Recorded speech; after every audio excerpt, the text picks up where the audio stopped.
जय महाराष्ट्र, जय जय पुणे मंडळी.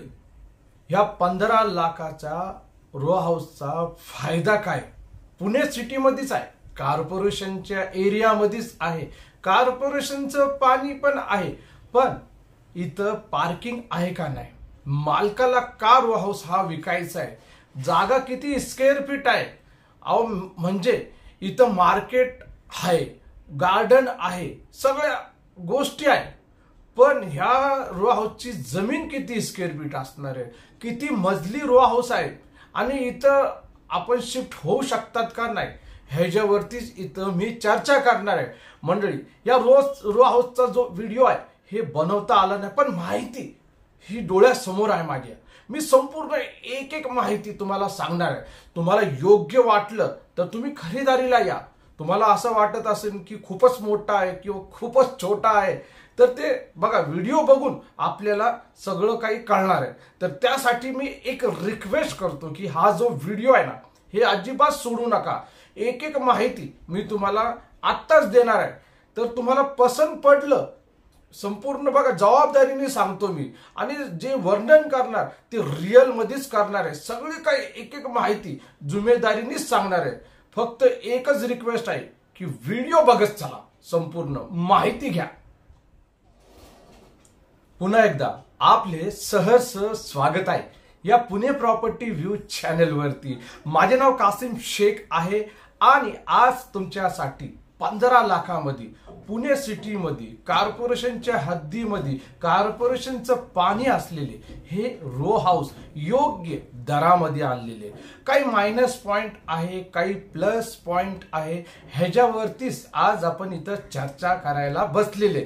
व्हिडिओ मला तो रो हाऊसचा दाखवता आला नाही, कारण की सगळं मी सांगतो तुम्हाला पुढं. पण मंडळी, किती दिवस आपण हेच बोलणार? किती रो हाऊस बघत बसणार? किती ब्रोकर कडे जाणार की आपल्याला सिटीमध्ये पाहिजे घर, सिटीमध्ये असला रो हाऊस पाहिजे, हे बघणार ते बघणार.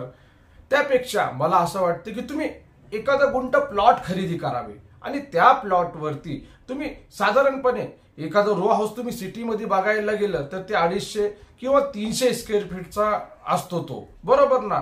त्याचा पण जो रेट असतो ठरलेला रेट असतो की 15, 20, 30. मला असं वाटतं की 15 मध्ये जे असणार आहे तर ते थोडस वेगळं असणार आहे, ते जमणार नाही, बरोबर ना?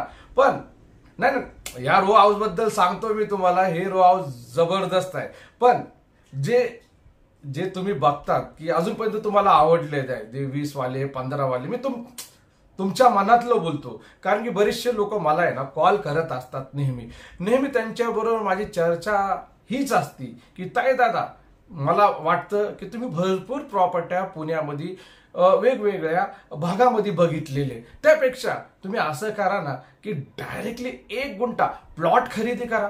प्लॉट खरेदी करून तुमचा स्वतःचा एखादा इंडिपेंडेंट रो हाऊस बांधा आणि मनासारखा बांधकाम सुद्धा होऊ शकतो. 1400 रेट आहे, 1500 आहे, 1600 सुद्धा स्क्वेअर फीटनी बनवून देतात ते. म्हणजे 1400 रुपये पर स्क्वेअर फीट दिलं तर संपूर्ण बांधकाम पार आरसी बांधकाम करून देतात ते. आता तुम्हाला किती एरिया पाहिजे, बिल्टअप किती पाहिजे, किती स्क्वेअर फीटचा तुमचा रो हाऊस व्हायला पाहिजे, 400 स्क्वेअर फीटचा व्हायला पाहिजे का 500 स्क्वेअर फीटचा पाहिजे, तुमच्या जे आहे म्हणजे जे आपल्या घरातले लोक आहेत त्यांच्या ह्याच्यावरती असणार. घरामध्ये 4 लोक असले तर 4 लोकांना वेगवेगळे बेडरूम पाहिजे. 4 म्हणजे बघा 2 मुलं आणि नवरा बायको, 2 किती 3 बेडरूम लय झाले त्या लोकांना. आणि 3 बेडरूम मध्ये आरामशीर होऊ शकतो. पण त्याच्यामध्ये एक हॉल आला, किचन आलं, 2 ते 3 टॉयलेट बाथरूम आले, त्याच्यामध्ये प्रत्येकाला आपला आपला वेगळा बाथरूम वगैरे पाहिजे. असं सरासरी काढायला गेलं तर एक 600 स्क्वेअर फीटचा आरामशीर बैठी घर होतो आणि एकदम जबरदस्त होऊन जातो बघायला गेलं. पण मी इथं जे बोलतो रेडीमेड रो हाऊस बद्दल बोललो, पण कसं मला राहत नाही. ओके, माझ्या मनामध्ये जे चालू असतं तेच बोलत असतो मी इथं. म्हणजे जे तुम्ही रेडीमेड घेणार त्यापेक्षा बांधलेलं बरं असणार. पण तिकडे एक मायनस पॉइंट असणार आहे. ते मायनस पॉइंट लय लोकांना माहिती. ते सिटी पासून साधारणपणे 40 किलोमीटर लांब असणार आहे. मग शाळा झाली, आपला काम धंदा झाला, त्यामुळं मला असं वाटतं की बरेचसे लोक ते सिटीमध्येच बघतात, पण सिटीमध्ये पण का भेटत नाही? कारण की सिटीतला जो दर आहे, प्लॉटचा दर आहे किंवा बनवण्याचा म्हणजे जे बिल्डर लोक जे बनवून विकतात ना, त्यांचे रेट आहे तर खूप महाग आहे. पण भेटतात कुठं भेटतात? स्लिम एरियामध्ये, झोपडपट्टीचा जो भाग असतो त्या एरियामध्ये भेटतात. पण परत झोपडपट्टीमध्ये जाऊन माणूस राहू शकतो का? ते विचार करा तुम्ही. कारण की जे तुम्ही बघतात ना 20 लाखाचा, 10 लाखाचा, 15 लाखाचा, तर ह्याच बजेटमध्ये ह्याच लोकेशनला तसले घर येऊ शकतात. हा खूप मोठा मायनस पॉइंट आहे, हे लक्षामध्ये ठेवायला पाहिजे.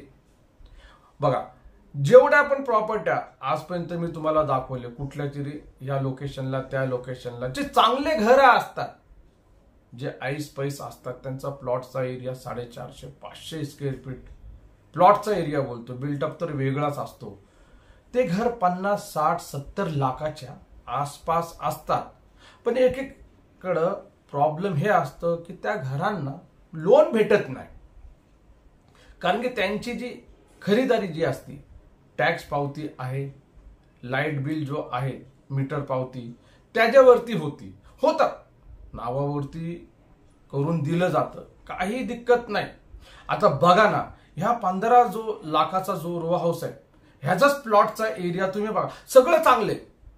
पार्किंग तुम्हाला टू व्हीलरची थोडं घराच्या दूर तुम्हाला करायला लागणार, तुमच्या दारामध्ये पार्किंग भेटणार नाही.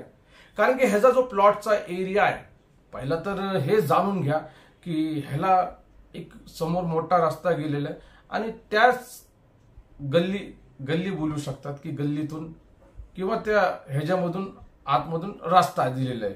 आणि मोस्टली प्रॉब्लेम म्हणजे टू व्हीलर पार्किंग नाही ह्या घराला.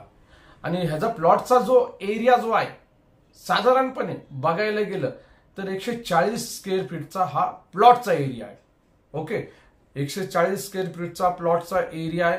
पण त्याच्यामध्ये खाली हॉल दिलेला आहे, मग मध्ये किचन दिलेला आहे, मग त्याच्यावरती परत एक बेडरूम, बाथरूम असं त्यांनी कव्हर केलेले आहे वर खालीपर्यंत. बघा, हा जो एरिया आहे, या एरियामध्ये मी जिथं राहतो, मी पुणे एअरपोर्ट रोड, नागपूर चाळ या भागामध्ये राहतो मी. आणि या भागामध्ये जवळजवळ भरपूर, बघा आपलं चॅनल तर व्हायरल आहे, लोक स्वतः, मी ज्या ऑफिसमध्ये बसलेले हे आपले पुणे प्रॉपर्टी व्ह्यूचे ऑफिस आहे, आपल्या ऑफिसमध्ये येऊन लोक लिहून जातात की आमचं घर ह्या रेटमध्ये विकायचं आहे, आमचं घर इथं आहे, एवढा प्लॉटचा स्क्वेअर फीटचा एरिया आहे, आम्ही ह्या साल्यामध्ये बनवलं होतं, असं सगळं मांडून जातात. मी घेतो इकडून संपूर्ण. आणि तुम्ही आले पण बघा, हे 15 लाखाचं घर खरेदी करायचं असेल तुम्हाला तर माझा नंबर डिस्क्रिप्शन बॉक्समध्ये दिलेला आहे. मी खोटे व्हिडिओ बनवत नाही, मी मायनस पॉइंट, प्लस पॉइंट सगळं सांगत असतो. प्रत्येक व्हिडिओमध्ये एक एक तंतोतंतोची माहिती देत असतो, टाइमपास अजिबात नसतो. पण ह्याच्यावरती मी तुम्हाला उपाय पण सांगितलेले. तर आपल्याकडं कासारी फाटा म्हणून ओळखला जाणारा परिसर आहे. आज तुम्ही इथं 1 गुंठा, भले तर 7, 12, 11 लोकांमध्ये असू द्या, काही दिक्कत नाही, काही प्रॉब्लेम नाही. पण प्लॉट तुमच्या नावावरती होणार, आज नाही तर उद्या. आता सध्याला तर तिकडं ज्या प्लॉटची परिस्थिती आहे की आजूबाजूला शेती आहे, काही प्रॉब्लेम नाही, घेऊन तर ठेवलं आपण. आणि आपल्याला इकडं संपूर्ण पैसे थोडे द्यायचे, आपल्याला 2 लाख पण दिले आपण, अर्धे पण डाऊन पेमेंट केलं, बाकीचा आपण हप्ता फेडू शकतो. आपण एक 8-10 हजार रुपयाचा हप्ता फेडत 1-2 वर्षामध्ये तो हप्ता फेडून जाणार आहे. आणि तोचपर्यंत त्याच जागेच्या आजूबाजूला घरं झालेले असेल तर आपण जे बघू राहिलेले सिटीमध्ये, बघा, नाही बघायला बघा तुम्ही, पण मला माहिती आहे की तुम्हाला सिटीमधले घरं पसंत पडणार नाही. ज्यांना ऐस पैस राहायची सवय आहे त्यांना स्वतःचा प्लॉटच पाहिजे आणि स्वतःचं घरच, नाहीतर भेटणार हे 15 लाखाच्या सारखे घर, 20 लाखाचे सारखे घर. काय फरक आहे? थोडं बहुत फरक असणार आहे. 200 स्क्वेअर फीटचा प्लॉट असणार आहे, 140 स्क्वेअर फीटचा प्लॉट असणार आहे, असे घर येतच राहतात. पण मंडळी, तुम्ही हा जो प्लॉट खरेदी केला ना कासारी फाटाच्या इथला, तर भविष्यासाठी पेरणी होऊन जाणार आहे. आणि फळ केव्हा लागणार ते पण कळणार नाही, कारण की वर्ष आता बोलता बोलता हा वर्ष पण निघून चालला गेलं का नाही, मग 2 वर्ष कसे जाणार ते पण कळणार नाही. आता आपला जो चॅनल बनवला होता 5 वर्षापूर्वी बनवला होता, बरेचसे प्लॉट येऊन गेले आणि रिसेल मध्ये पण प्लॉट आपण विकले. सगळ्या काही गोष्टी झालेल्या आहेत. आणि रिअल मध्ये मी ज्यांना पण सांगितलं, आम्ही ज्यांना पण घेऊन दिलं, त्यांचा फायदाच फायदा झालेला आहे.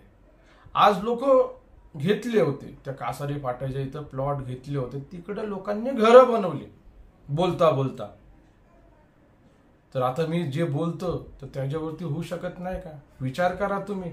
आणि मला असं वाटतं की सोडा सगळं, हे सगळं टाइमपास आहे, पण इथं जे रिअलिटी आहे ती आहे. हा, अजून एक बोलायचं विसरलं, ज्यांच्याकडे खरंच 21 लाख रुपये आहे तर त्यांनी माझा व्हिडिओ बघायला पाहिजे. मी डिस्क्रिप्शन बॉक्स मध्ये लिंक देणार आहे. सकाळी व्हिडिओ बनवला होता आणि त्या फार्म हाऊस बद्दल कसं काय होऊ शकतो, कसं काय भेटू शकतो 21 लाखामध्ये, तर सगळी काय डिटेल त्या सकाळच्या व्हिडिओमध्ये दिलेली आहे. व्हिडिओ आवडला नक्की यार शेअर तर करा, थोडंसं लाईक बटन दाबवा. आणि तुम्हाला हे व्हिडिओ आवडले का नाही, तुम्हाला हे कसे वाटले, 15 पेक्षा भारी आहे का नाही हे जे सांगितलं, तर ते मला सांगू शकतात. भेटू आपण आपल्या या आवडत्या लाडक्या पुणे प्रॉपर्टी व्ह्यूज नेक्स्ट प्रॉपर्टीची अपडेट घेऊन. कुठं इथंच सगळं काही डिटेल मध्ये. जय महाराष्ट्र, जय जय पुणे.